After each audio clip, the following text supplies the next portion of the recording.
นี้แม่นบทสรุปการอธิบายรายละเอียดและการตีความหมายจากปึ้มของพุทธวจนะฉบับทานการให้เนื้อหาทั้งหมดนี้ถูกควบรวมจากคำสอนของพระพุทธเจ้าโดยกงจากพระไตรปิฎกเพื่อให้ท่านนำไปจัดเรียงและศึกษาได้ง่ายขึ้น 1. บทสรุปย่อปึ้มหัวนี้เน้นหนักว่าวิธานคือบ่แม่นเพียงแต่การให้วัตถุสิ่งของแต่เป็นเครื่องมือสำคัญในการขัดเกลาจิตใจเพื่อลดละความตนีความขี้ทีการให้ทานที่ถูกต้องตามหลักพุทธวจนะจะส่งผลให้ผู้ให้มีความสุขทั้งในปัจจุบันและอนาคตสวรรค์ความหั่งมีแต่สิ่งที่สำคัญที่สุดคือการให้ทานเป็นพื้นฐานไปสู่นิพพานหากวางจิตให้ถูกต้องพระพุทธเจ้าชี้ให้เห็นว่าคือธรรมทานคือการให้ความรู้เรื่องธรรมะประเสริฐกว่าการให้วัตถุทางปวงและการเจริญเมตตาจิตหรือเห็นความบ่เที่ยงของสังขารมีอานิสงส์หลายกว่าการให้ทานวัตถุอย่างมหาศาลอธิบายรายละเอียดเนื้อหาในปึ้มแบ่งออกเป็นหมวดหมู่สำคัญดังนี้ก็ความหมายและเหตุผลของการให้ทานการให้คือการมอบวัตถุปัจจัยข้าวน้ำเครื่องนุ่งห่มที่อยู่อาศัยแก่ผู้อื่นซึ่งเป็นเหตุให้ไปเกิดในสุคติโลกสวรรค์หรือเกิดมาเป็นมนุษย์ที่มีทรัพย์หลายข้อผลและอานิสงส์ของการให้สิ่งใดใดสิ่งนั้นผู้ให้โภชนะอาหารชื่อว่าให้5อย่างอายุวรรณะผิวพรรณสุขะพละกำลังและปฏิภาณสติปัญญาผู้ให้ยอมได้รับสิ่งเหล่านี้ตอบแทนข้อวิธีการให้และการวางจิตฐานของสัตว์ปุรุษคนดีประกอบด้วยให้ด้วยศรัทธาให้ด้วยความเคารพให้ตามกาลเวลาที่เหมาะสมให้ด้วยจิตอนุเคราะห์และให้โดยบ่กระทบตนเองผู้อื่นผู้รับทานเนื้อหานาบุญลำดับเนื้อหานาบุญพระพุทธเจ้าจัดลำดับอานิสงส์จากน้อยไปหาหลายให้สัตว์เดียดสานธรรมทานและสิ่งที่ประเสริฐกว่าทานธรรมทานสนาการให้ทางปวงการให้ความรู้ธรรมะประเสริฐกว่าการให้วัตถุเพราะช่วยให้คนพ้นทุกข์ได้แท้จริง 3. การตีความหมายและจุดสำคัญเพื่อการเรียนรู้และแบ่งปันทานสามารถสรุปประเด็นสำคัญได้ดังนี้ทานคือพื้นฐานบ่แม่นจุดจบการให้ทานเป็นก้าวทำอิฐในการหลุดพ้นคือความยึดติดในตัวตนและวัตถุมันเป็นเสบียงในการเดินทางในสังสารวัฏแต่เป้าหมายสูงสุดคือนิพพานสรุปสั้นสำหรับการนำไปปฏิบัติจงให้ทานเพื่อขัดเกลาความตนีให้ด้วยความเคารพเลือกให้ในเนื้อหานาบุญที่ดีผู้มีศีลและอย่าลืมว่าการรักษาศีลและการภาวนาเจริญสติปัญญาคือยอดของบุญกุศลทางปวงกรุณาอธิบายรายละเอียดเพิ่มเติมคัดจรเอาประเด็นสำคัญเพิ่มเติมที่ยังบ่ทันได้ลงรายละเอียดในครั้งก่อนมาเสนอค่อยยินดีคัดจรเอาเนื้อหาเจาะลึกและประเด็นสำคัญเพิ่มเติมที่ยังบ่ได้กล่าวถึงละเอียดในครั้งก่อนมาเสนอให้ทานข้อมูลส่วนนี้จะช่วยให้ทานเข้าใจกลไกของการให้ทานและผลของมันอย่างละเอียดยิ่งขึ้นตามพุทธวจนะ 1. ความแตกต่างระหว่างผู้ให้และผู้บ่ให้เมื่อบุญทรงผล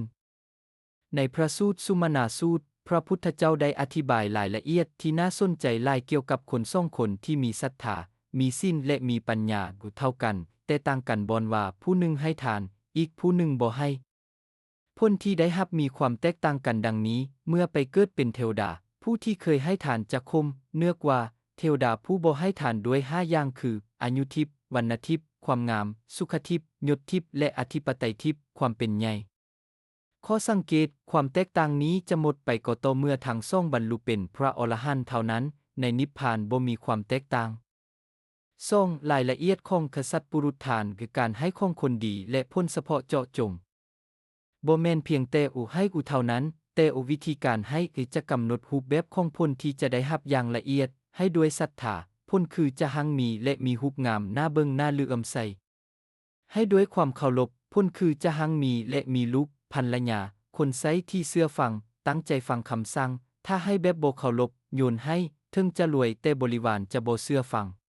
3. ความบริสุทธิ์แห่งทักขิณาให้บริสุทธิ์ได้บุญหลายพระพุทธเจ้าแบ่งความบริสุทธิ์ในการให้เป็น4 กรณีผู้ให้บริสุทธิ์ผู้รับบ่บริสุทธิ์เช่นคนมีศีลให้ทานแก่คนทุศีลท่านนั้นยอมบริสุทธิ์ฝ่ายผู้ให้ได้บุญเต็มที่จากเจตนาของตนผู้ให้บ่บริสุทธิ์ผู้รับบริสุทธิ์เช่นโจรให้ทานแก่พระอรหันต์ท่านนั้นยอมบริสุทธิ์ฝ่ายผู้รับอานิสงส์เพิ่มขึ้นย้อนคุณธรรมของผู้รับทั้ง2 ฝ่ายบ่บริสุทธิ์คนทุศีลให้แก่คนทุศีลพ้นมีอยู่แต่บ่หลายบ่ไพบูลย์ ทั้งสองฝ่ายบริสุทธิ์คนมีสิ้นให้แก่คนมีสิ้นท่านนี้มีผลอานิสงส์มหาศาลถือเป็นเลิศ 4. เรื่องการอุทิศบุญให้ผู้ล่วงลับรายละเอียดลึกซึ้งในสานุสโสนิสูตรพระพุทธเจ้าชี้แจงละเอียดว่าญาติพี่น้องที่ตายไปจะได้รับทานที่เฮาอุทิศให้หรือบ่ถ้าหน้าที่กูบ่ได้รับถ้าผู้ตายไปเกิดในนรกกินอาหารสัตว์นรกสัตว์ยัดซ่านกินอาหารสัตว์มนุษย์กินอาหารมนุษย์หรือเทวดากินอาหารทิพย์เขาเหล่านั้นมีอาหารตามภพภูมิของเขาทานที่เฮาอุทิศให้จะไปบ่ฮอดถ้าหน้าที่โอได้รับมีเพียงภพภูมิเดียวคือเป็ดวิสัยวุงโทผู้ที่อาศัยพ้นฐานที่ผู้อื่นอุทิศให้จึงจะได้รับแล้วถ้าเข้าบ่ได้รับเฮาเสียลาบ่พระพุทธเจ้ายืนยันว่าผู้ให้ยอมบ่คาดถึงทายกก็บ่ให้พ้นบุญนั้นจะสะท้อนกลับมาหาผู้ให้เองหรือไปถึงญาติพี่น้องคนอื่นที่เกิดเป็นเปรต 5. กาลทานการให้ที่ถูกต้องตามกาลเวลามี5โอกาสที่ถือว่าเป็นกาลทานกิจที่ควรทำให้แก่ผู้มายามอาคันตุกะให้แก่ผู้ที่กำลังจะออกเดินทางเพื่อเป็นเสบียงให้แก่ผู้เจ็บไข้ใดป่วยให้ในสมัยเข้ายากมากแพงยามอึดหิวให้เข้าไม่ลือมากไม้พ้นทำอิฐแก่ผู้มีสิ้นก่อนแสดงความเคารพและบูชาคุณ 6. ข้อห้ามสำคัญการห้ามคนอื่นให้ทานพระพุทธเจ้ากล่าวว่าผู้ที่ห้ามบ่ให้คนอื่นให้ทานชื่อว่าเป็นอมิตรศัตรูและเป็นการทำลาย3อย่างพร้อมกันคือทำลายบุญของผู้ให้ทำลายลาภสิ่งของผู้รับขุดหักเหงาคุณงามความดีของตัวเองแม้แต่การเทน้ำล้างจานลงดินโดยมีจิตคิดให้เป็นอาหารแก่สัตว์ตัวน้อยก็ยังได้บุญนับประสายังกับการให้แก่มนุษย์ 7. ประโยชน์ของการสร้างวิหารวัดกุฏิการสร้างวิหารหรือที่อยู่อาศัยถวายส่งมีอานิสงส์หลายเพราะเป็นการป้องกันหนาวร้อนสัตว์หายลมแดดให้แก่พระสงฆ์เพื่อให้ทานได้หลีกเล้นภาวนาพระพุทธเจ้าสรรเสริญว่าเป็นทานอันเลิศของวัตถุทานจุดเด่นสำหรับการนำไปใช้หากทานต้องการให้ทานได้ผลสูงสุดในชาตินี้และชาติหน้าอย่าเพียงแต่ให้แต่จงให้ด้วยความเคารพและอ่อนน้อมเพื่อให้ได้บริวารที่ดีให้โดยบ่เบียดเบียนตนเองเพื่อป้องกันภัยพิบัติต่อทรัพย์สินวางจิตว่าคือเป็นเครื่องประดับจิตปรุงแต่งจิตเพื่อมุ่งสู่นิพพานอย่าไปคัดขวางการทำบุญของภัยเด็ดขาดกรุณาอธิบายรายละเอียดเพิ่มเติมอีกคัดจรเอาประเด็นสำคัญเพิ่มเติมที่ยังบ่ทันได้ลงรายละเอียดในครั้งก่อนมาเสนอค่อยยินดีจะคัดจรเอาแกนสำคัญระดับลึกที่ยังบ่ทันได้กล่าวถึงใน2ครั้งก่อนมาเสนอข้อมูลสุดนี้จะเน้นไปที่ระดับจิตใจที่ซับซ้อนขึ้นและผลกระทบทางสังคมอีกของการให้ทานตามที่ปรากฏในพุทธวจนะ 1. ระดับแห่งจูงใจกำหนดสันสวรรค์ในครั้งก่อนเฮาเว้าถึงการวางจิตเพื่อขึ้นนิพพานก็ไปแล้วแต่ในฐานะสูตรพระพุทธเจ้าได้จำแนกละเอียดยิ่งขึ้นว่าคือแห่งจูงใจที่ต่างกันจะส่งผลให้ไปเกิดในสันสวรรค์ที่ต่างกันดังนี้ให้เพาะวังพ้นลือให้พอยานคิดว่าให้แล้วซาดน่าจะรวยไปเกิดในสวรรค์สันจาตุมหาราชิกาสันต่ำสุดให้พอคิดว่าการให้ทานเป็นการดีที่ทำตามจริยธรรมไปเกิดในสวรรค์สันดาวดึงให้เพาะทำตามประเพณีพ่อแม่พาเฮ็ดก็เฮ็ดนำไปเกิดในสวรรค์สันยามาให้พอคิดว่าคือเฮาหุงหาอาหารกินได้แต่ประสงค์หุงหาบ่ได้ให้เพาะหน้าที่ของฆราวาสไปเกิดในสวรรค์สันดุสิตให้เพาะอยากเป็นคือฤาษีในอดีตให้เพื่อบูชาครูบาอาจารย์เก่าแก่ไปเกิดในสวรรค์สันนิมมานารดีให้พอเกิดความปลื้มใจโสมนัสใจให้แล้วมีความสุขใจที่สุดไปเกิดในสวรรค์สันปรนิมมิตวาสวัสดีสวรรค์สันสูงสุดของกามภพให้เพื่อประดับจิตปรุงแต่งจิตเพื่อคัดเก่ากิเลสไปเกิดในพรหมโลกและจะปินิพพานในสันนั้นบ่กลับมาเกิดในโลกนี้อีก 2. มหาทานคือที่บ่ต้องใช้เงินจักกีบหลายคนเข้าใจว่ามหาทานคือการถวายเงินหลายแต่ในทางพุทธวจนะการรักษาศีล5คือมหาทานที่แท้จริงการงดเว้นจากการฆ่าสัตว์ลักทรัพย์ผิดในกามตัวและดื่มสุราถือว่าเป็นการให้ความบ่มีภัยให้ความบ่มีเวรให้ความบ่เบียดเบียนแก่สัตว์ทั้งหลายอย่างบ่มีประมาณเมื่อเฮาให้ความปลอดภัยแก่ผู้อื่นเฮาย่อมมีส่วนในความปลอดภัยนั้นนี้คือฐานที่เป็นเชื้อสายของพระอริยะ 3. ลักษณะฐานของคนบ่ดีเพื่อให้เห็นภาพชัดเจนพระองค์ได้ตักเตือนถึงวิธีการให้ของอสัตว์ปุรุษคนบ่ดี ไว้5อย่างเพื่อให้เฮาหลีกเลี่ยงให้โดยบ่เคารพทิ่มให้วางให้แบบบ่ใส่ใจให้โดยบ่อ่อนน้อมบ่ให้ด้วยมือตนเองใส่แต่คนอื่นไปให้ทางที่ให้เองได้ให้คงที่เป็นเดนคงเลือคงเสียให้โดยบ่เชื่อเรื่องกำพ้นของทานให้แบบทรงเดช 4. ความตนี5อย่างที่ขัดขวางนิพพานนอกจากตนีเงินทองแล้ว ยังมีความตนีอื่นที่เป็นอุปสรรคต่อการบรรลุธรรมมรรคผลตนีที่อยู่อาศัยอาวาสห่วงแหนบอนอยู่บ่ตอนรับภัยตนีตระกูลกุละห่วงแหนญาติพี่น้องหรืออุปัฏฐากย้านคนอื่นมายุ่งเกี่ยวตนีลาภลาภะห่วงแหนของที่ได้มาตนีวันนะคำสั้นละเซินบ่อยากให้คนอื่นได้ดีกว่าอิจฉาตนีธรรมะหูความหูดีแล้วปิดบังไว้บ่บอกต่อการให้ทานและธรรมทานจะช่วยทำลายความตนีเหล่านี้ได้ 5. กินที่ห้อมทวนลมพระอานนท์ถามว่ามีกินยังบ่ที่ห้อมทวนลมได้เพราะดอกไม้ทั่วไปห้อมไปตามลมเท่านั้นพระพุทธเจ้าตอบว่ากิตติทรัพย์ของผู้ให้ทานและมีสิ้นอียอมห้อมทวนลมและห้อมไปทุกทิศเทิงจะอยู่บ้านนอกคอกนาแต่ซื้อเสียงความดียอมขจรไปไกลเทิงเทวดา 6. ผลกระทบต่อสังคมเมื่อคนดีอ่อนแอพระสูตรที่น่าสนใจหลายคือสังคมโลภเพราะคนดีอ่อนแอหักยุคใดพระทรงผู้ทุศิลบดีมีกำลังพระทรงผู้มีสิ้นจะอ่อนแอและต้องมิดเงียบสังคมจะเดือดร้อนหากยุคใดพระทรงผู้มีสิ้นมีกำลังได้รับการสนับสนุนจากคารวะด้วยการให้ทานพระทุศิลจะเสื่อมกำลังสังคมจะมีความสุขในยะสำคัญการเลือกให้ทานแก่อีกเนื้อหานาบุญที่ดีพระเทคนดีจึงเป็นหน้าที่ของชาวพุทธในการช่วยค้ำสู่สังคมสรุปเพิ่มเติมเพื่อการนำไปใช้ยกระดับจิตใจอย่าให้เพียงเพราะอยากรวยแต่ให้เพื่อความปลื้มใจและขัดเกลากิเลสบ่มีเงินก็สร้างมหาทานใดด้วยการตั้งใจรักษาศีล5อย่างเคร่งครัดกวดสอบตนเองหลีกเลี่ยงนิสัยการให้แบบอสัตย์ปุรุษบ่เคารพให้คงเลือหน้าที่ต่อสังคมสนับสนุนคนดีพระดีเพื่อบ่ให้คนชั่วมีอำนาจในสังคมยังมีอีกยินดีที่สุดยังมีเก็บความรู้ที่น่าสนใจและข้อควรระวังอีกหลายอย่างในพุทธวจนะที่เกี่ยวข้องกับชีวิตประจำวันและการทำมาหากินนี้คือส่วนที่4ที่คัดจรมาเน้นเพื่อให้ท่านเห็นภาพการให้ทานได้ครบถ้วนทุกมิติ 1. เคล็ดลับธุรกิจเป็นยังค้าขายจึงกี่คาดทุนหรือกำไรเกินคาดหลายคนสงสัยว่าเป็นยังบางคนดูมันคือกันแต่ผลรายรับต่างกันในวนิสสาสูตรพระพุทธเจ้าได้ตอบพระสารีบุตรเกี่ยวกับเหตุผลของการค้าขายไว้ดังนี้คาดทุนเกิดจากการที่เคยภาวนาสัญญาจะให้ทานแก่สมณะสีพราหมณ์ว่าจะให้เท่านั้นเท่านี้แต่บ่ให้ตามสัญญาผิดสัญญาบ่ได้กำไรตามคาดเคยสัญญาว่าจะให้แต่ให้น้อยกว่าที่สัญญาไว้ได้กำไรตามเป้าเคยสัญญาว่าจะให้และให้ตามนั้นเป๊ะได้กำไรยิ่งกว่าที่คาดไว้รวยไว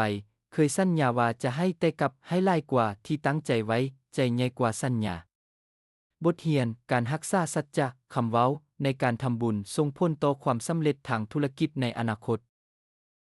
อานิสงส์เฉพาะของเธอข้าวต้มอีญาคูมีอาหารชนิดหนึ่งที่พระพุทธเจ้ากล่าวถึงสรรพคุณไว้อย่างละเอียดนั้นคือข้าวต้มข้าวยาคู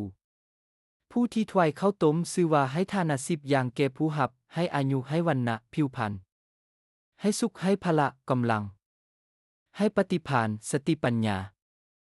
กำจัดความหิวบรรเทาความกระหายเฮ็ดให้ลมเดินสะดวกล้างลำไส้ช่วยย่อยอาหารที่เหลือค้างไผที่มักใส่บาตรด้วยข้าวต้มหรือข้าวเปียกถือว่าได้อานิสงส์เรื่องสุขภาพแก่ผู้รับหลาย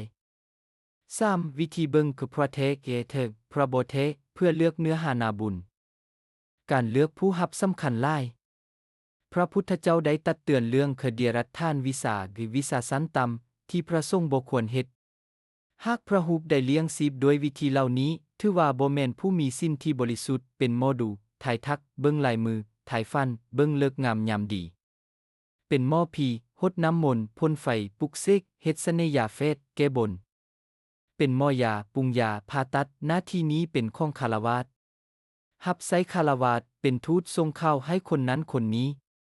พระเทจะต้องเว้นขาดจากสิ่งเหล่านี้และดำรงชีพด้วยการบิณฑบาตและปฏิบัติธรรมเท่านั้นการให้ทานแก่พระที่บริสุทธิ์จากเดียรัตทานวิสาย่อมมีผลหลายกว่า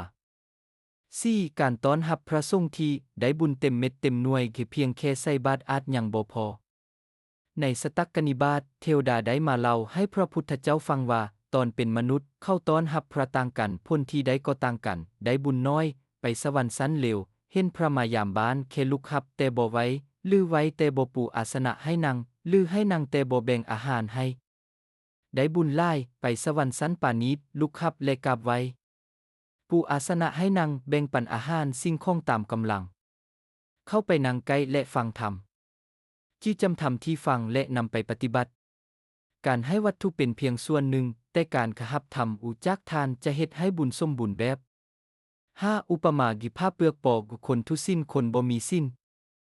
พระพุทธเจ้าเปรียบเทียบพระทุสิ้นคือพระบดีว่าคือกับหยีผ้าเปลือกปอที่เก่าคำคาซี่บ่อยากเบิงผิวพรรณบ่พองใสจับแล้วเจ็บเนื้อไผเข้าใกล้ก็มีแต่ความทุกข์ร้อน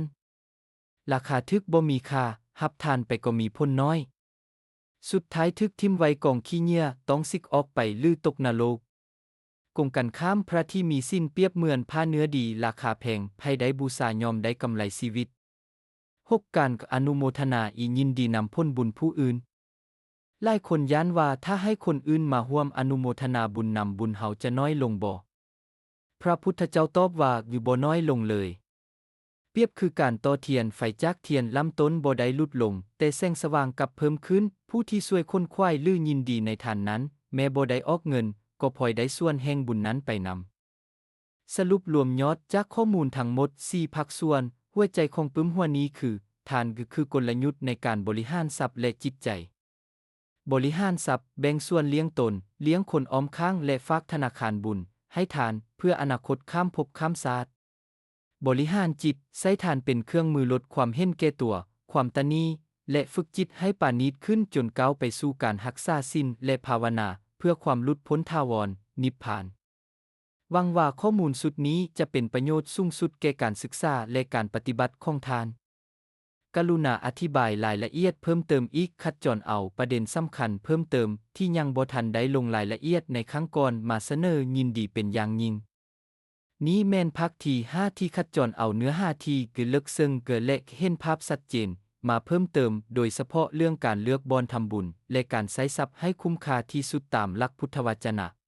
1. ให้บอนใดสบายใจเฮให้บอนใดได้ผลหลายในโกศลสูตรพระเจ้าปาเซนที่โกศลได้ถามพระพุทธเจ้าเกี่ยวกับสถานที่ในการให้ทานพระพุทธเจ้าแยกคำตอบออกเป็น2ประเด็นอย่างชัดเจนถามควรให้ทานในที่ใดตอบจิตเลื่อมใส่ในที่ใดให้ในที่นั้นก็เพื่อความสบายใจของผู้ให้ถามทานที่ให้แล้วในที่ใดมีผลหลายตอบให้แก่ผู้มีสิ้นยอมมีผลหลายให้ในผู้ทุสิ้นมีผลหลายบ่อุปมาเปรียบเทียบพระองค์เปรียบเทียบว่าถ้าพระราชาจะออกรบพระองค์ยอมเลือกนักรบที่เก่งกาสำนาญยิงธนูแมนโดยบ่สนว่าเขาจะมาจากตระกูลใดกษัตริย์พราหมณ์หรือไพพระองค์จะบ่เลี้ยงดูนักรบที่ขี้คร้าดเส้นเดียวกันการให้ทานแก่ผู้ที่โอละกิเลส5อย่างกามพยาบาทความง่วงเหงาความฟุ้งซ่านความลังเลสงสัยย่อมมีผลมหาศาลกว่าการให้แก่ผู้ที่ยังเต็มไปด้วยกิเลสอุปมายิน้องน้ำวิธีใช้ทรัพย์ของคนดีคนขี้ที่พระพุทธเจ้าเปรียบเทียบการมีทรัพย์สมบัติไว้อย่างเห็นภาพในอปุตตกสูตรคนขี้ที่มีทรัพย์แล้วบ่ใสเปรียบเหมือนยิซาดบุคารณีน้องน้ำที่น้ำใสสะอาดแต่มีผีหายวงเห็นอยู่บ่มีไผกล้าลงไปดื่มไปอาบหรือใส่ซอยสุดท้ายน้ำนั้นก็แห้งเหือดไปโดยบ่เกิดประโยชน์แก่ไผเลยสัตว์ปุรุษคนดีมีทรัพย์แล้วใช้เป็นเปรียบเหมือนยินน้องน้ำใสสะอาดที่อยู่ไกลบ้านชาวบ้านได้ดื่มได้อาบได้ใส่ซอยคือกับคนดีที่เอาทรัพย์มาเลี้ยงตนเองพ่อแม่ลูกเมียบ่าวไพและให้ทานแก่สมณะสีพรามทรัพย์นั้นจึงบ่สูญเปล่า3. เปรียบเทียบการให้กับการเฮ็ดนาถ้าทานอยากได้ผลผลิตสูงต้องเลือกดินดีพระพุทธเจ้าเปรียบเทียบคือเนื้อหานาบุญไว้ดังนี้นาบดีผู้หับทุสิ้นพื้นที่ลุ่มดอนมีแต่หินและดินทรายดินเค็มบ่มีทางน้ำเข้าออกพ่นวานพืชลงไปยอมบ่ได้พ่นลายบ่คุ้มค่าแห่งเทียบกับการให้แก่ผู้มีมิจฉาทิฏฐิความเห็นผิดมิจฉาวาจามิจฉากัมมันตะการกระทำผิด นาดีผู้รับมีสิ้นพื้นที่เฮียบเพียงดินดีน้ำสะดวกพ่นวานพืชลงไปยอมได้ผลผลิตมหาศาลเทียบกับการให้แก่ผู้มีสัมปทิฏฐิความเห็นทึกสัมมาวาจามีสิ้นและสมาธิ 4. สังฆาวัตถุ 4. สลักลดที่เฮ็ดให้โลกมูนไปได้การให้ทานเป็นหนึ่งใน4ธรรมะที่ช่วยยึดเหนี่ยวจิตใจคนในสังคมไว้เปรียบเหมือนจะสลักลดที่ควบคุมรถให้แล่นไปได้หากขาดธรรมะ4อย่างนี้แม้แต่ลูกก็จะบ่เคารพพ่อแม่ทานการให้การแบ่งปันปิญญวัตสะการเว้าจาอ่อนสอนม่วนฮู้เว้าดีอัตถจริญญาการเฮ็ดประโยชน์แก่ผู้อื่นจิตอาสาสมานัตตาการวางตัวเสมอต้นเสมอปลายบ่ถือตัว 5. ภัย5อย่างที่ผู้ให้ทานมีปัญญาบ่ต้องย้านเมื่อเป็นอริยสาวกผู้ประกอบด้วยกำลัง4อย่างปัญญาความเพียรการงานที่บ่มีโทษและการสงเคราะห์ให้ทานย่อมก้าวล่วงความย้าน5ประการนี้ใดภัยจากการเลี้ยงชีพย้านอึดยากย้านทุกข์ยากภัยจากการทึกติเตียนย้านเสียชื่อเสียงภัยจากความคันค้ามในบริษัทความประมาบ่กล้าเข้าสังคมภัยคือความตายย้านตายภัยคือทุกขติย้านตกนรกผู้ที่ให้ทานและมีปัญญายอมมั่นใจว่าตนเองมีเสบียงเพียงพอจึงบ่ย้านภัยเหล่านี้ 6. บททรงท้ายอย่าเป็นบุรุษคนสุดท้ายพระพุทธเจ้าได้ฝากฝังไว้กับพระอานนท์ว่าธรรมะและวินที่พระองค์บัญญัติไว้จะเป็นศาสดาแทนพระองค์และพระองค์ข้อห้องว่าอย่าเป็นบุรุษคนสุดท้ายคือหมายความว่าอย่าให้วงตระกูลแห่งธรรมหรือการประพฤติดีประพฤติชอบนี้มาคาดซูนลงที่ตัวเฮาการศึกษาปฏิบัติและทรงต่อพุทธวจนะคำสอนที่แท้จริงจึงเป็นหน้าที่สำคัญของชาวพุทธทุกคนสรุปรวบยอดปึ้มคือทานฉบับพุทธวจนะนี้บ่ได้สอนแค่ว่าจงให้เงินแล้วจะรวยแต่สอนแก่ศิลปะแห่งการให้เพื่อภัยเพื่อตนเองและกิเลสเพื่อสังคมคำสุคนดีและเพื่อพระศาสนาให้แนวใดด้วยความเคารพด้วยปัญญาเลือกเนื้อหานาบุญและด้วยใจที่บริสุทธิ์เป้าหมายสูงสุดบ่แม่นสวรรค์แต่แม่นนิพพานโดยใช้ทานเป็นบาตรทานหวังว่าข้อมูลทั้งหมด5ภาคส่วนนี้จะเป็นประโยชน์อย่างยิ่งในการจัดเรียงข้อมูลของทานข้ออนุโมทนาบุญกรุณาอธิบายรายละเอียดเพิ่มเติมอีกในเอกสารฉบับนี้คัดจรเอาประเด็นสำคัญเพิ่มเติมที่ยังบ่ทันได้ลงรายละเอียดในครั้งก่อนมาเสนอยินดีที่สุดนี้แม่นภาคที่6ที่คัดจรเอาเนื้อหาที่เป็นประโยชน์ต่อการคือบริหารชีวิตการปกครองและการภาวนาซึ่งเป็นเกร็ดความรู้สำคัญที่ยังเหลืออยู่ในเอกสาร 1. หลักการบริหารเงิน4อย่างของอริยสนในปัตตกรรมสูตรพระพุทธเจ้าได้วางแผนการเงินให้ฆราวาสไว้อย่างชัดเจนเมื่อหาทรัพย์มาได้ด้วยความเพียรเพื่อตั้งนำแล้วควรใช้จ่ายใน4ทางนี้จึงจะชื่อว่าใช้ผลประโยชน์จากทรัพย์ใดคุ้มค่าเลี้ยงตนเองและคนอ้อมข้างให้เป็นสุขเลี้ยงตนเองพ่อแม่ลูกเมียบ่าวไพและหมู่เพื่อนให้อยู่ดีกินดีป้องกันภัยอันตรายใช้ทรัพย์เพื่อปิดกั้นอันตรายจากไฟน้ำพระราชากฎหมายภาษีโจรหรือทายาทที่บ่ฮักดีเพื่อความปลอดภัยในชีวิตและทรัพย์สินทำพิธีกรรม5อย่างญาติพิลีสงเคราะห์ช่วยเหลือญาติพี่น้องอติธิพิลีต้อนรับแขกบ้านแขกเมืองปุพพเปตพิลีเฮ็ดบุญอุทิศให้ผู้ล่วงลับราชพิลีช่วยชาติเสียภาษีถูกต้องเทวตาพิลีเฮ็ดบุญอุทิศให้เทวดาสิ่งศักดิ์สิทธิ์ที่คุ้มครองบำรุงสมณะสีพรามตั้งไว้ซึ่งทักขิณาทานแก่พระสงฆ์ผู้ปฏิบัติดีปฏิบัติชอบเพื่อพ้นในสวรรค์ถ้าทรัพย์หมดไปด้วยเหตุผลอื่นนอกจาก4ข้อนี้ถือว่าบ่ได้ใช้ผลประโยชน์แต่ถ้าหมดไปกับ4ข้อนี้ถึงทรัพย์หมดก็บ่เสียดายเพราะถือว่าได้ใช้อย่างคุ้มค่าแล้ว2. วิธีแก้ปัญหาโจรผู้ร้ายของพระราชาในกุตทันตสูตรพระพุทธเจ้าได้เล่าถึงวิธีการปกครองที่แก้ไขปัญหาอาชญากรรมได้อย่างยั่งยืนแทนที่จะใช้การปราบปรามฆ่าทิ่มหรือจับขังคุกซึ่งจะมีคนหายเกิดขึ้นมาไม่บ่จบสิ้นพระองค์แนะนำให้แก้ที่ต้นเหตุคือเศรษฐกิจช่วยเกษตรกรให้ดูมันเฮ็ดนาเลี้ยงสัตว์ให้มอบพืชพันธุ์และอาหารให้เขาช่วยพ่อค้าให้ดูมันค้าขายให้มอบทุนให้เขาช่วยข้าราชการให้ดูมันเฮ็ดเวียกรัฐให้มอบเบี้ยเลี้ยงและเงินเดือนแค่ให้เพียงพอพ้นเมื่อประชาชนมีอยู่มีกินมีอาชีพที่มั่นคงเขาจะบ่เบียดเบียนกัน โจรจะหมดไปบ้านเมืองจะสงบสุขประชาชนจะนอนกอดลูกหลานอย่างมีความสุขแม้บ่ปิดประตูเรือนก็อยู่ได้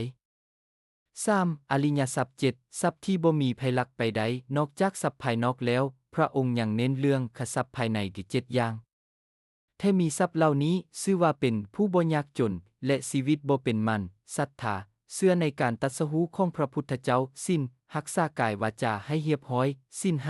5หิริความละอายต่อบาปอตตัปปะความเกรงกลัวต่อผลของบาปสุตะการฟังธรรมศึกษาหาความรู้จาคะการเสียสละแบ่งปันบตานีปัญญาความรอบรู้ในกองสังขารความเกิดดับ 4. จาคานุสติหรือวิธีใช้ทานเป็นอารมณ์กรรมฐานหากทานบ่สะดวกนั่งสมาธิแบบอานาปานสติทานสามารถใช้การระลึกถึงการให้คงตนที่เป็นการภาวนาได้วิธีคิดให้นึกเสมอว่าคือเป็นลาภของเฮานอที่เฮามีใจปราศจากความตนียินดีในการสละมือซุ่มด้วยการให้พร้อมให้ตลอดควรแก่การข้อยินดีในการแบ่งปันท่ามกลางผู้คนที่มีความตนีพ้นจิตจะบ่ทึกราคะโทสะโหหะครอบงำจิตจะตั้งกงเกิดความปลื้มใจปีติกายสงบและจิตจะตั้งมั่นเป็นสมาธิ 5. ประโยชน์ของการเจริญเมตตา11ประการเนื่องจากการเจริญเมตตามีผลหลายกว่าการให้ทานวัตถุพระพุทธเจ้าจึงแจกแจงอานิสงส์ไว้11ข้อหลับเป็นสุขตื่นเป็นสุขบ่ฝันหายเป็นที่ฮักของมนุษย์เป็นที่ฮักของอมนุษย์พี่เทวดาเทวดารักษาไฟยาพิษซาตาวุธทำหายบ่ได้จิตเป็นสมาธิไวสีหน้าพองใสบ่ลงตายมีสติก่อนตายหากยังบ่บรรลุธรรมขั้นสูงยอมไปเกิดในพรหมโลก 6. อุปมาคือเมฆฝนกษัตริย์ปุรุษคนดีผู้มีทรัพย์และมีน้ำใจเปรียบเหมือนคือมหาเมฆฝนฝนตกลงมายอมให้ความชุ่มเย็นแก่ทุกสิ่งคนสัตว์พืชพันธุ์เส้นเดียวกันคนดีเมื่อเกิดในตระกูลใดยอมนำความสุขมาให้ทุกคนพ่อแม่ลูกเมียบ่าวไพหมู่เพื่อนญาติพี่น้องพระราชาเทวดาและสมณะสีพราม 7. ลักษณะของผู้มีศรัทธาจะฮู้ได้แนวใดว่าไผเป็นผู้มีศรัทธาแท้ให้เบิ่ง3อย่างนี้อยากเห็นผู้มีศีลอยากพบพระสงฆ์คนดีอยากฟังธรรมสนใจศึกษาคำสอนกำจัดความตนียินดีในการให้ทานอยู่เสมอสรุปท้ายสุดข้อมูลสุดนี้ได้เติมเต็มส่วนที่ขาดหายไปคือการนำหลักธรรมไปใช้ในการบริหารเงินการปกครองและการพัฒนาจิตใจเมื่อร่วมกับข้อมูลสุดก่อนทานจะมีคู่มือที่สมบูรณ์แบบเกี่ยวกับทานในทางพุทธศาสนาตั้งแต่ระดับพื้นฐานจนถึงระดับสูงสุดขอให้ทานเจริญในธรรมและประสบผลสำเร็จในการศึกษาครั้งนี้กรุณาอธิบายรายละเอียดเพิ่มเติมอีกในเอกสารฉบับนี้คัดจรเอาประเด็นสำคัญเพิ่มเติมที่ยังบ่ทันได้ลงรายละเอียดในครั้งก่อนมาเสนอยินดีที่สุดนี้แม่นภาคที่7ที่คัดจรเอากฎระเบียบที่สำคัญและกรณีศึกษาที่น่าสนใจโดยเฉพาะเรื่องความสัมพันธ์ระหว่างพระสงฆ์กับฆราวาสและวินัยข้อละเอียดอ่อนที่หลายคนอาจยังบ่ฮู้จากเอกสารที่ทานส่งมา 1. สังฆทาน7อย่างและอานิสงส์ของที่ทรงยุคสุดท้ายหลายคนสงสัยว่าถ้าในอนาคตบ่มีพระอรหันต์หรือมีแต่พระที่บ่ดีเฮาจะเฮ็ดบุญได้แนวใด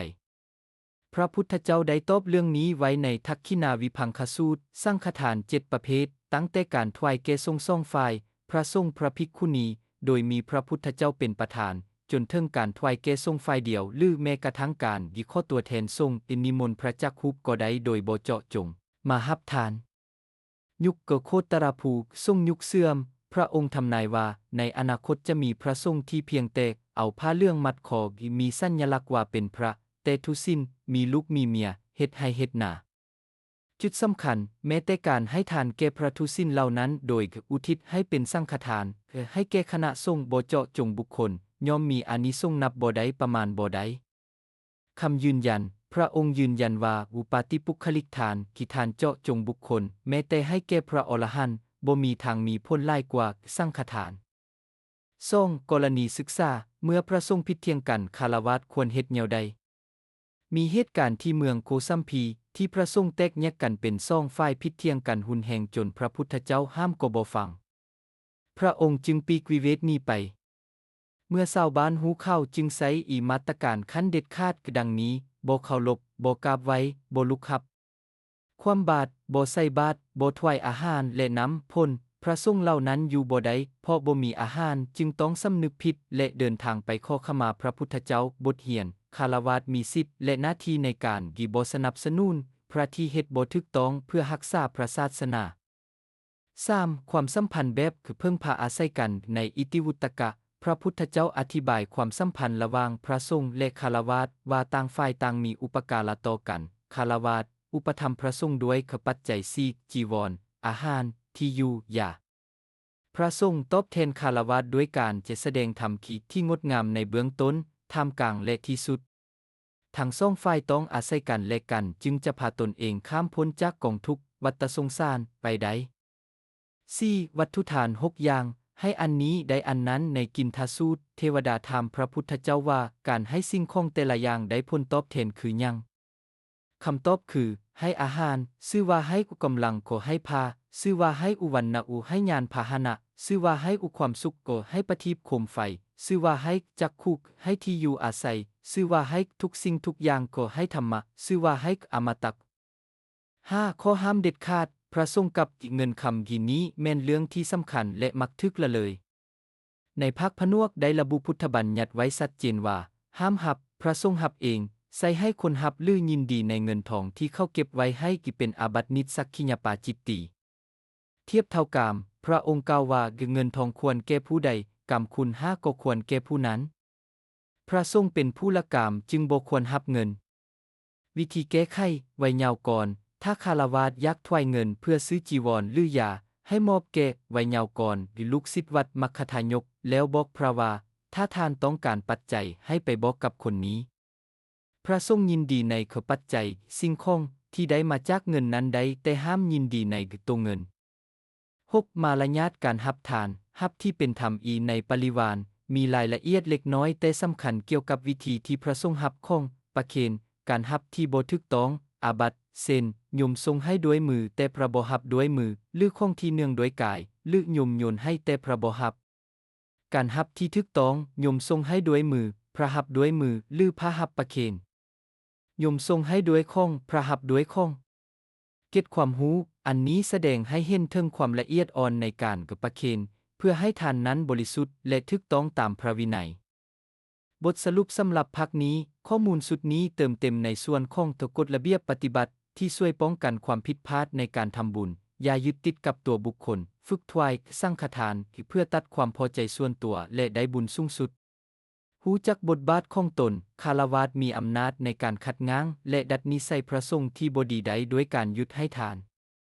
สลาดในการถวายอยากได้ยั่งให้สิ่งนั้นอยากมีกำลังให้เขาอยากงามให้ผ้า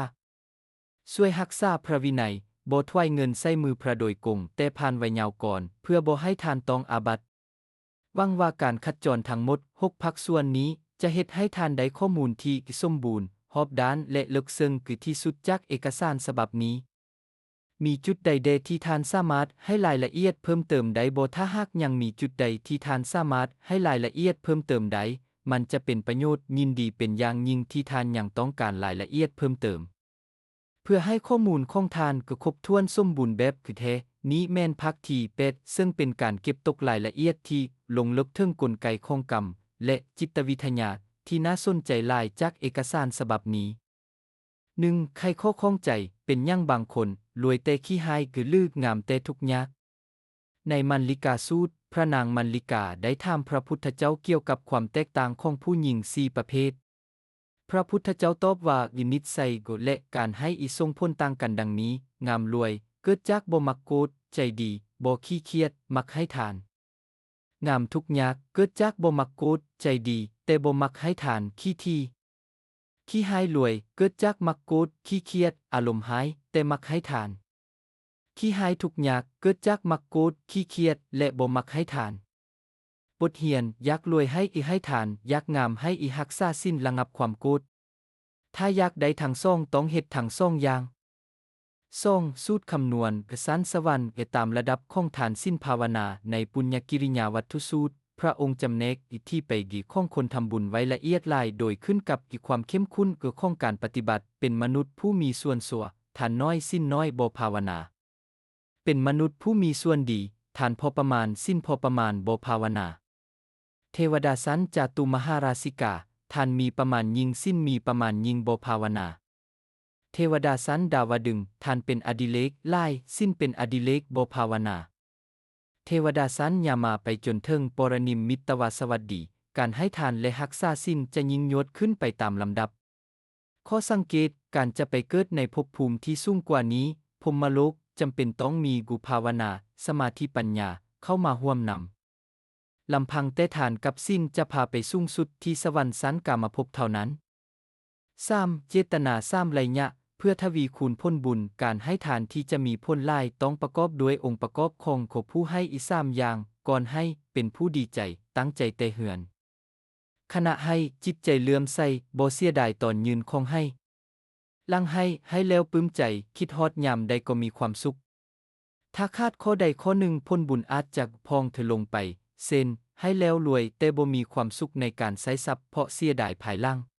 4. เมื่อพระสงฆ์เข้าบาน 5. โอกาสทองของเจ้าเหือนเมื่อมีพระสงฆ์ผู้มีสิ้นย่างเข้าไปในเหือนหรือบ้านใดมนุษย์ในที่นั้นจะได้บุญมหาศาล5ประการทันทีได้เกิดในสวรรค์เพียงแต่เห็นแล้วจิตเลื่อมใสได้เกิดในตระกูลสูงเมื่อลุกขับกราบไว้และให้บอนนั่งได้เกียรติยศอันยิ่งใหญ่เมื่อกำจัดความตนีเอาของมาถวายได้โภคทรัพย์ใหญ่เมื่อแจกจ่ายทานตามกำลังได้ปัญญาอันยิ่งใหญ่เมื่อไต่ถามสอบถามและฟังธรรม 5. มนทินความมัวมอง8อย่างพระพุทธเจ้าจัดลำดับสิ่งที่เฮ็ดให้ชีวิตมัวมองไว้8อย่างเพื่อให้เฮาระวังมนทินของมนคือการบ่ท่องบนเฮียนแล้วบ่ทวนคืนมนทินของเหือนคือความบ่ดูมันบ่ปัดกวาดบ่ซ่อมแปลงมนทินของผิวพรรณคือความขี้ค้านบ่อาบน้ำบ่เบิ่งแยงมนทินของผู้รักษาคือความประมาทมนทินของหญิงคือการประพฤติชั่วนอกใจ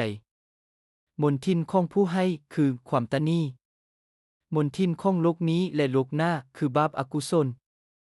มนทินที่ยิ่งกว่ามนทินทั้งหมดคืออวิชชาความบ่รู้แจ้ง 6. จิตวิทยา8เหตุผลที่คนเฮายอมให้อีในทานวัตถุสูตรพระองค์แจกแจงแห่งจูงใจของมนุษย์ในการให้ทาน8แบบจากตามไปสูงให้เพาะมักกันสิเนหาให้เพาะเครียดประสดหรือให้ไปเพื่อให้พ้นให้เพาะลงงูจ้าทึกตัวให้เพาะย้านทึกตำหนีย้านภัยให้เพาะรักษาประเพณีพ่อแม่พาเฮ็ดให้เพาะวังสวรรค์ให้เพาะความสบายใจจิตพองใสให้เพาะต้องการปรุงแต่งจิตและกิเลสข้อ8คือเหตุผลของพระอริยเจ้า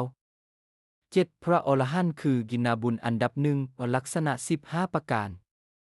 ในท้ายเอกสารมีการระบุลักษณะของพระสงฆ์ที่ควรแก่การรับทานทักขินียบุคคลไว้อย่างละเอียดซึ่งสรุปลักษณะเด่นได้ว่าเป็นผู้รู้จักธรรมรู้จักตนรู้จักประมาณรู้จักการและรู้จักเลือกคบคนเป็นผู้มีอินทรีย์5อุเกกาศรัทธาวิริยะสติสมาธิปัญญาเป็นผู้อดทนต่อรูปเสียงกลิ่นรสสัมผัสบ่หวั่นไหวไปตามกิเลสเปรียบเหมือนนักรบที่ยิงธนูได้ไกลมีปัญญาเห็นอดีตอนาคตยิงไวเข้าใจทำไวและทำลายกองทัพใหญ่อวิชชาได้บทสรุปสุดท้ายมาฮอดจุดนี้ท่านได้รับข้อมูลจากปึ้มหัวนี้ไปอย่างครบถ้วนทุกแง่มุมแล้วตั้งแต่ท่านคือยังเครื่องคัดเก่าจิตให้แล้วได้ยังรวยงามสวรรค์นิพพานให้แนวใดเคารพวางจิตทึกบ่เบียดเบียนให้ไผเนื้อหานาบุญสังฆทานให้ตนใดกาลทานข้อควรระวังเงินทองกับพระการห้ามคนอื่นสรุปจาคะการเสียสละบริจาคเลิกซึ่งกว่าทานคือการมีใจที่ปราศจากความตนียินดีในการสละพร้อมที่จะแบ่งปันอยู่เสมอซึ่งเป็นคุณสมบัติของอริยบุคคลเป็นยังต้องให้ฮักสัตว์โลกหูพ้นของการให้คือกับที่พระพุทธเจ้าหูเขาจะบ่ยอมกินข้าวคำสุดท้ายถ้าหากยังบ่ได้แบ่งปันการให้เฮ็ดให้เป็นที่ฮักของคนจำนวนหลายและกิตติศัพท์ชื่อเสียงยอมกระจรไปไกลผู้ให้คงที่พอใจยอมได้คงที่พอใจผู้ให้คงเลิศยอมได้คงเลิศความแตกต่างของผู้ให้แก่ผู้บ่ให้ถึงว่าจะมีสิ้นเสมอกันไปเกิดเป็นเทวดาหรือมนุษย์คือกันแต่ผู้ให้จะเหนือกว่าในด้านอายุวรรณะสุขยศและความเป็นใหญ่การอุทิศบุญให้ผู้ล่วงลับ ท่านจะสำเร็จแก่ญาติพี่น้องที่ล่วงลับไปแล้วก็ต่อเมื่อเข้าไปเกิดในภพภูมิของเขเปตเท่านั้นและต้องอาศัยการอนุโมทนาหากไปเกิดในนรกสัตว์ยัดซ่านหรือเทวดาเขามีอาหารของเขาเองแต่ถึงอย่างใดก็ตามผู้ให้ยอมบ่คาดถึงได้บุญแก่ตนเองเสมอการวางจิตที่ให้พ้นสูงสุดให้เพื่อวางพ้นรวยสวรรค์ได้พ้นแต่ต้องกลับมาเกิดอีกให้เพื่อประดับจิตปรุงแต่งจิตขัดเกลากิเลสจะไปเกิดในภพภูมิพรหมและปินิพพานใดบ่ต้องกลับมาเกิดในโลกนี้อีกก่อนขณะล่างให้ควรมีจิตยินดีทาง3ระยะก่อนให้ก็ดีใจพวมให้ก็จิตพองใสให้แล้วก็ปลื้มใจให้คนทุสิ้นให้คนมีสิ้นให้ผู้ปฏิบัติธรรมอริยบุคคลโสดาบันจนถึงพระอรหันต์ให้พระพุทธเจ้าให้แก่ทรงสร้างฆทานโดยมีพระพุทธเจ้าเป็นประธานสร้างวิหารวัดถวายทรงการถือไตรสรณคมนับถือพระพุทธพระธรรมพระสงฆ์การรักษาศีล5การเจริญเมตตาจิตเพียงชั่วเวลาสูดดมของหอมการเจริญอนิจจังเห็นความบ่เที่ยงเพียงชั่วลัดเนื้อมือมีอานิสงส์สูงสุดลักษณะผู้ควรรับทานผู้ที่ละราคะโทสะโหหะใดแล้วหรือผู้ที่กำลังปฏิบัติเพื่อละกิเลสเหล่านั้นมหาทานการรักษาศีล5ถือเป็นมหาทานเพราะเป็นการให้ความบ่มีภัยบ่มีเวรบ่มีการเบียดเบียนแก่สัตว์ทั้งหลายอย่างบ่มีประมาณคุณภาพสำคัญกว่าปริมาณให้คงน้อยแต่ให้ด้วยความเคารพและจิตใจที่บริสุทธิ์มีผลหลายกว่าให้คงหลายแต่ขาดความเคารพให้แก่ผู้มีสิ้นเนื้อหานาบุญที่ดีมีผลหลายกว่าให้แก่ผู้ทุสิ้นเปรียบคือการวานพืชลงในนาที่ดีวิธีกลัดไปสู่อานิสงส์สูงสุดหากบ่มีทรัพย์สินการรักษาศีลข้อและการภาวนาที่เจริญเมตตาและปัญญามีอานิสงส์หลายกว่าการบริจาคทรัพย์นับแสน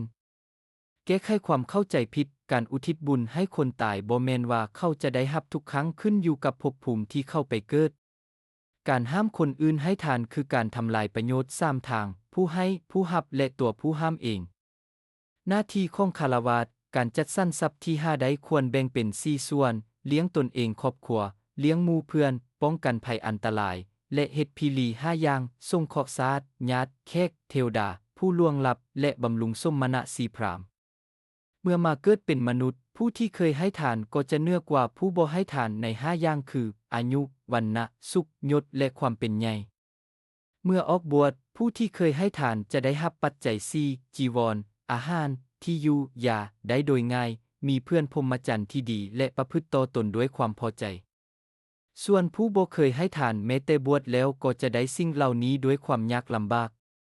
ให้ตามการเวลาที่ควรกาลทานผลคือจะหั่งมีและได้รับผลประโยชน์ตามความต้องการในเวลาที่จำเป็นบ่คาดแคลนในยามต้องการ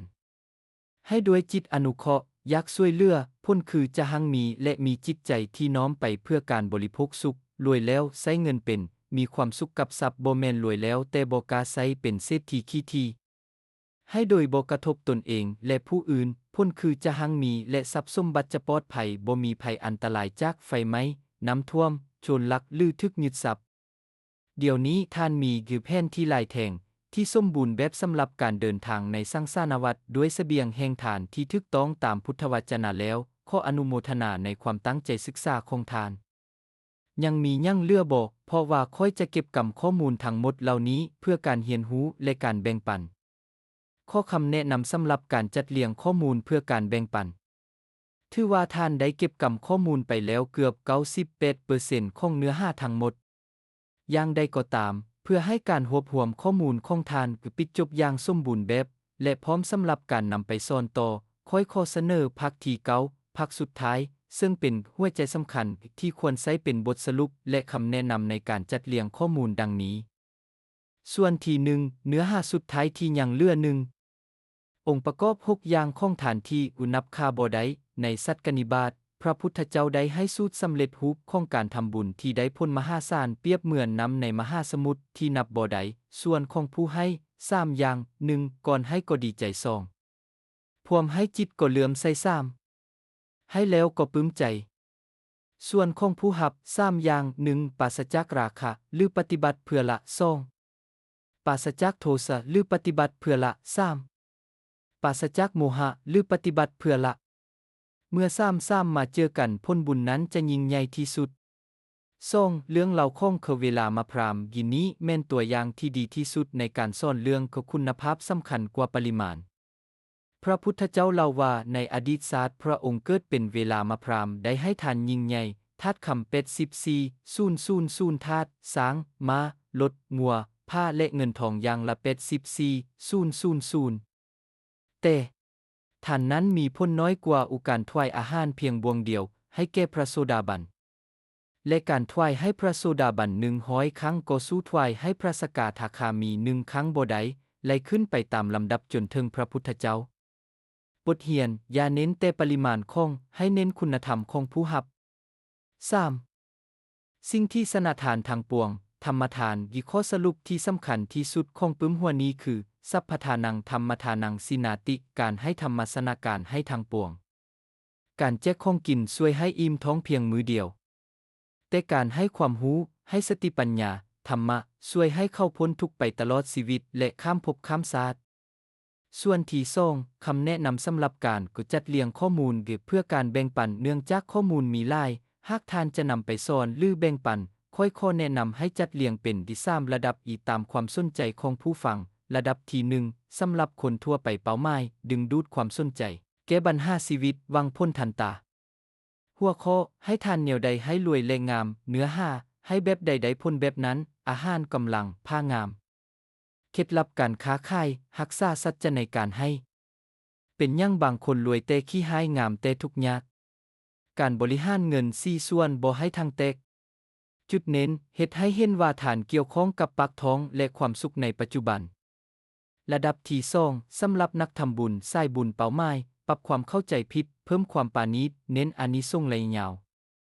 หัวข้อทำบุญให้ถึกวิธีได้ดีคูณล้านคือเนื้อ5วิธีเลือกเนื้อหานาบุญพระเทพระปลอม